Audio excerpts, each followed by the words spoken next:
वसीम बाकरी से बात करेंगे। वसीम, एडिलेड में आप मौजूद हैं, पाकिस्तानी शायकीन बड़ी तादाद में वहाँ पर मौजूद हैं। टॉस का इंतज़ार कर रहे हैं हम लोग।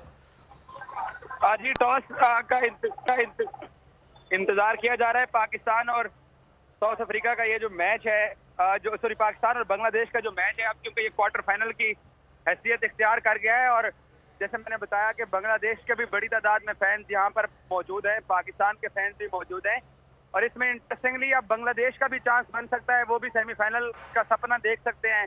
जिम्बाब्वे 2 मैचेस जीता हुआ है। अगर जिम्बाब्वे इंडिया को हरा के 6 पॉइंट्स करता है और पाकिस्तान बांग्लादेश से हार जाता है तो जिम्बाब्वे भी इस वर्ल्ड कप का सेमीफाइनल खेल सकते हैं। तो साउथ अफ्रीका के बाद आज का मैच हारने के बाद 3 से 4 टीमें जो हैं वो इस वक्त नजर रखे हुए हैं और ये भी दिलचस्प इस ग्रुप की बात है कि इंडिया अगर जिम्बाब्वे से हार जाता है और पाकिस्तान यहाँ आज जैसे हरा देता है तो इंडियन टीम भी इस टूर्नामेंट से बाहर हो सकती है। पाकिस्तान और जिम्बाब्वे इस टूर्नामेंट का सेमीफाइनल खेल सकते हैं।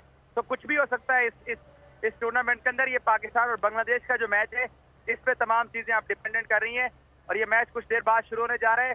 सोल्ड आउट तो खैर नहीं है स्टेडियम, क्योंकि स्टेडियम की कैपेसिटी यहाँ बहुत ज्यादा है, लेकिन मैं देख रहा हूँ कि पाकिस्तान और इंडिया के फैंस, पाकिस्तान और बांग्लादेश के जो फैंस हैं वो बड़ी तादाद में आ रहे हैं और पाकिस्तानी फैंस की जो फीलिंग्स हैं यहाँ पे उनका जज्बा ही कुछ और दिखाई दे रहा है, जैसे ही साउथ अफ्रीका आज अपसेट हारी है।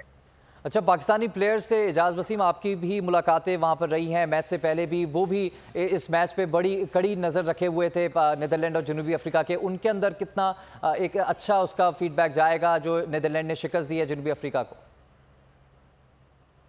देखिए, नीदरलैंड के फैंस तो इसमें बहुत खुश ही हैं, फिर जनूबी अफ्रीका के फैंस के साथ अभी मैं उनके इंटरव्यू कर रहा था, वो बड़े डिसअपॉइंटेड हैं कि साउथ अफ्रीका हर बड़े टूर्नामेंट के अंदर बड़ा मैच जो है वो हार जाती है और साउथ अफ्रीका सिर्फ ये एक मैच नहीं आ रही है, इनको पाकिस्तान के मैच में भी शिकस्त हुई थी, जिसके बाद साउथ अफ्रीका इस टूर्नामेंट के अंदर आगे का जो अपना रास्ता जो था उन्होंने बंद कर दिया है और साउथ अफ्रीका एक बड़ी टीम हो के इस टूर्नामेंट से बाहर निकली है तो कम से कम उसका पाकिस्तान क्रिकेट टीम को बड़ा फायदा हुआ है। मैं आपको बताऊं कि पिछले 2 हफ्ते में मैं टीम के साथ ट्रैवल कर रहा हूं।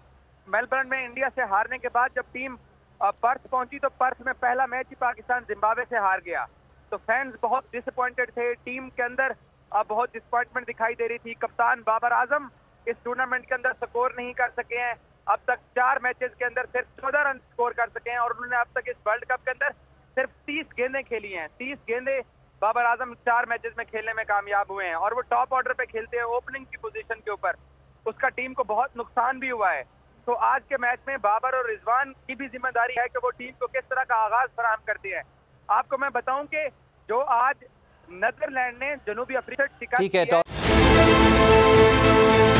बहुत अच्छी कवरेज की है। ये मार्च की तो जबरदस्त कवरेज थी, बॉल की प्रॉब्लम सबसे बेस्ट थी। सबसे ज्यादा रील्स और सबसे ज्यादा रेटिंग के साथ बोल रहा नंबर 1। सब्सक्राइब करें और बेल दबाएं ताकि कोई खबर रह न जाए।